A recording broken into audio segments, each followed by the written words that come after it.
Ынтымақ ауылында 100-ге тарта үй бар, ауыл халқы үшін барлық жағдай жасалған. Тек бұрындары спорт орталығы мектеп ішінде болды. Енді ескі ғимарат жөнделіп, жаңа спорт орталығына айналды. Шағын спорт кешені ауыл азаматтарының ұсынысы және мемлекеттік жекеменшік әріптестік негізінде. Сондай-ақ ауыл азаматтарының демеушілігімен қалпына келтіріп жөндеу жұмыстары арқасында жүргізілді.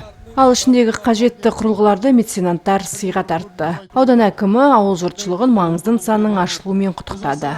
Бұқаралық спорт дамытуға, салауатты өмір салтын қалыптастыруға үлкен өзінің септігін тигізеді дегеніне үлкен біз әрине болашағы өте зор.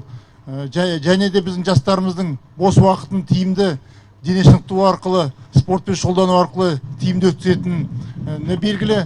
Әрине бұл болашақта спорт саңлақтары, олимпиада, әлем чемпиондары шығатыны біз соған сенімдіміз.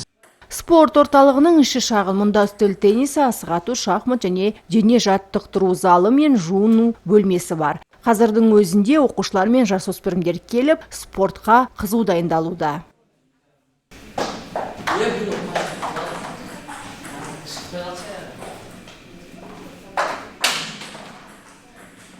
Теннис спортын бала кезімнен ойнап келе жатырмын.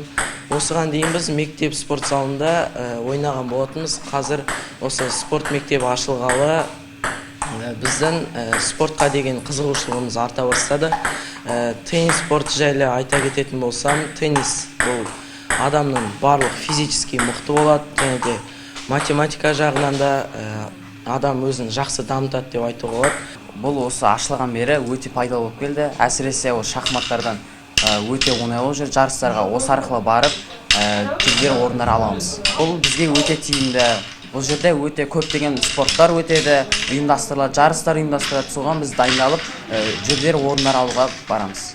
Бұл спорт нысанын ашу туралы ауыл халқы 5 жыл армандаған. Аудан әкімдігінің қолдауымен биыл халықтың игілігіне берілді. Барлық жұмыстарға жергілікті бюджеттен 26 миллион теңге қаражат жұмсалды. Бүгін ауылымызда өте қуанышты күн болып отыр. Себебі осындай ауылға нағыз керекті, жастарға керекті үлкен спорт кешені ашылып отыр.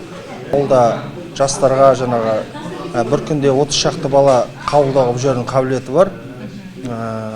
Ауыл болып осы спорт комплексінің, спорт кешенінің ашылғанына үлкен қуаныштымыз.